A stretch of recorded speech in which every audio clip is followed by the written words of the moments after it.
Holy cow, I'm struggling here. I've actually started this and stopped it twice because it wasn't working. So, we are going to be talking about recombinant DNA technology. Actually, hold on, that's too big an R. Undo. Yes.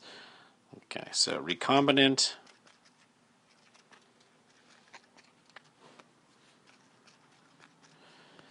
DNA technology.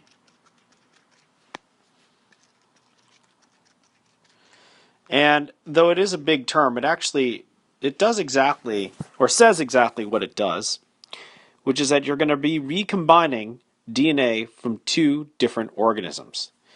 And in the case that I'm going to describe, we're going to recombine DNA that you get from a bacterium and a set of DNA that you get from a human being. Now, clearly, this is going to be something that is done to benefit the human being, not the bacterium. So imagine for a moment that you have a human and this person has diabetes. And when you have diabetes, you lack a particular protein known as insulin. I'm not going to go into the details of it, but just know that insulin helps you to pack away extra sugar that's hanging out in your body. And if you don't have insulin, you actually can die without packing away that extra sugar. Okay? So you lack insulin. Most humans, healthy humans, actually have a gene that codes for insulin as part of their DNA. So your pancreas actually is the organ that's responsible for creating the insulin, and it churns out the insulin by reading the DNA and going through transcription, translation to create that insulin ultimately.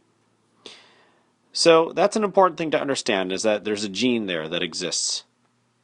And the other thing I want you to imagine is that, let's say the gene, it's going to be absurd what I show here, but let's say it looks something like this.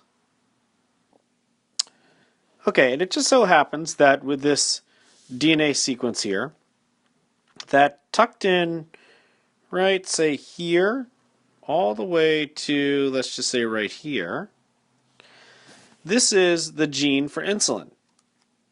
Okay, now, of course, it would be much longer than that, but frankly, I don't want to sit here and write 10,000 A, C's, T's, and G's, because that would make me nuts, and you nuts too. So imagine, however, that we do have that insulin gene hanging out right there. Now, don't forget that we have this concept, or this idea of, oh, look at that, wow. We have this idea of restriction enzymes. And we've heard about these restriction enzymes. We talked about it when we were discussing the DNA gel electrophoresis, when we were doing the DNA whodunit, to figure out which one of you guys was a killer.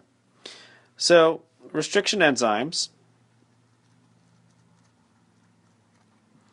what's important for you to recall here, let me unlock this for a moment. Okay. Restriction enzymes, they are responsible for cutting DNA in very specific places. And those specific places, they read the DNA, and when they hit a certain combination of A, C's, T's, and G's, that's when they know where to make the cut. What am I saying? Cutting DNA in specific places. That's all right. And you have many different types of restriction enzymes. But imagine if you, for a moment, had a restriction enzyme that looked for the combination CAAC. Okay? We're just going to call this restriction enzyme RE Chang. And RE Chang, again, looks for, what did I say it was going to be? CAAC? Okay, so it looks for the combination CAAC. And when it sees that combination, and don't forget the CAAC, oh, nice Chang. Get rid of one of those. The CAAC has the complement GTTG. So it would be looking for scoping out this. And when it found that, I want you to also imagine that it cut it like this. Okay, so it cut through the DNA in that staggered way. That's going to be important. Okay. Now, let me go ahead and unlock again, move us through here to, let's see, this is a good empty spot over here. All right, so now what we have here is, imagine we have a bacterium. And don't forget, with bacteria, here's our bacterium. Hanging out inside here is DNA. And remember, it's a big old loop of DNA. Whee! And then it loops right back on itself. Boom. So it's a single chromosome.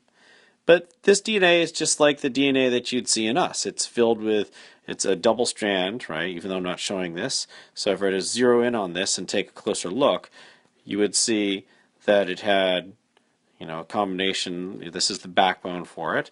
And maybe it had C, T, A, T, T, A, and then it would be G, A, T, A, T, right? So you wouldn't be able to distinguish between the bacterial DNA and the human DNA in any sort of way, because they're made up of the exact same nucleotides with the same nitrogen bases. And that's an important thing to remember, right? So that's what's zooming in on there. So I want you to imagine you have a bacterium that has a sequence of DNA. Now imagine this for a moment. I'll scoot, well, I guess I'll do it right here. This isn't a bad place. Boom. And let's say that I had a long line of DNA coming up here. Whee! Okay. And I zoomed in on this thing right here. And I were to look at this bacterial DNA. Imagine for a moment this is bacterial DNA. And this bacterial DNA had the sequence CAAC somewhere along the way. Okay? And then it would scoot off and do a whole bunch of other things. After that, who cares what the combination is? The bottom line is it has the combination CAAC in there. Now, if I were to expose this to the, what's it called? RE Chang, the restriction enzyme RE Chang, don't forget that RE Chang cuts it just like I pointed out right here. It looks for CAAC and cuts it. Well, let's go ahead and do that. So along the way, somewhere along this bacteria, imagine that it has CAAC, so therefore it's going to cut it like so. And when it does that, it's going to break apart, and so you're going to essentially open up this loop, so it's no longer a loop, it's going to be a linear piece. Let me add another page here just to sort of get things clear, since we've got a lot going on this page. So we have CAAC and then GTTG, and don't forget I made the cut right here. So that means I have this long bacterial DNA, and I just cut it so that you can imagine if I zoomed in right here and took a look at this, I'd have, actually I probably didn't make that big enough. Let's erase this. Get a little bit bigger here. Okay. So if I were to zoom in, I would see that this fragment here would have a C bonded to a G, and then there'd be a T and a T, and there'd be nothing up here or up here, because that would be hanging out over here. All right, so if we were to zoom in on this, I would see that this would be AAC with a G down here. And okay, don't forget that it goes a long ways in this direction and in this direction too with ACs, Gs, and Ts. I'm just zooming in on there so you can see what's going on. I'm also going to erase these check marks here. That's kind of a waste. Get out of here. Fix that. Okay.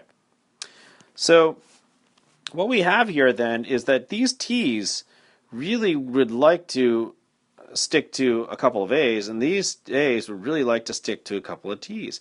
And if given the chance, it would reanneal. It would just stick back together again. Okay? Imagine that. Sticking back together again, it would be fine. But we don't want it to stick back together again. We want to go back to here. Because notice here, I have a combination of CAAC over here. See that? And I also have a CAAC over here. Right? So that means if I also took this thing that contained my insulin gene and treated it with the same R.E. Chang, then we would see a cut that would exist right here. Just like we saw before. And here too. Whee! Right? That's pretty cool. Why is that cool? Because I want you to look at this. I'm going to scoop this whole thing up in green. See this right here? Right there? That whole thing right there. That's super useful. Because just moments ago, I created this inside of a bacterium. Notice what I said before, that those two T's on this side really want to bond with a couple of A's, and these two A's over here really want to bind with a couple of T's. Let's go back for a moment. Take a look at this. I got a couple of A's over here now that have been removed, right? If I cut this out and I remove just this green portion, that means this T would disappear, this A would disappear. These guys would be out of the picture. So I'd have this funny fragment here, and they would really like to attach themselves to a couple of T's. And then if we scooch over here, I would also lose these pieces. Bye, see ya. And I have a couple T's here that would really, really appreciate binding with a couple of A's. Get rid of that straight point there. Okay. So what if I combined this fragment, this green thing that I've squared up that contains the yellow insulin gene, and I combine that with, boom, this bacterial DNA. Now again, zero in on that. Those two T's want to bind with a couple of A's above it, and look at that, I have a couple of A's above here. And over here, I have a couple of T's that would love to bind with a couple of A's above it, and boom, look at that, I have a couple of A's up there. So guess what happens? I don't think you'd be too surprised to see and understand here that I could actually get my insulin gene to fit right in here. Now I didn't leave myself enough room, but you could imagine that entire length of green insulin gene, which includes the insulin gene, could fit right in there. So what I just created here, right, I'm going to do a circle in black. This huge chunk right here, I'm going to undo that so I can go back here, would fit right there. That green thing is what that would represent. Meaning I would have my insulin gene hanging out somewhere right in here. Right? Now don't forget, bacteria aren't the brightest things. They frankly can't tell the difference between their DNA and DNA that you introduce to them. All they do is start doing protein synthesis. So if they have DNA that's hanging about, they say, okay, well, I'm going to take that DNA, I'm going to undergo transcription and make some mRNA, and then I'm going to take that transcript of mRNA, and I'm going to make whatever protein that mRNA calls for. So guess what? This bacterium here, and again I'm drawing the cell wall and cell membrane here, starts churning out chunks of insulin. Now bacteria don't use insulin. So since they don't use insulin and this bacteria starts to build up a ton of insulin, what does it do? It says, get the heck out of here. It starts kicking it out into the extracellular space. And then that insulin can be collected by us, put into a syringe, and injected into folks who need the insulin. How cool is that? It's pretty cool. All right, I'm going to go back to this picture because I like this one better. Actually, I'm going to go to this. I'm going to go to this one. Bye.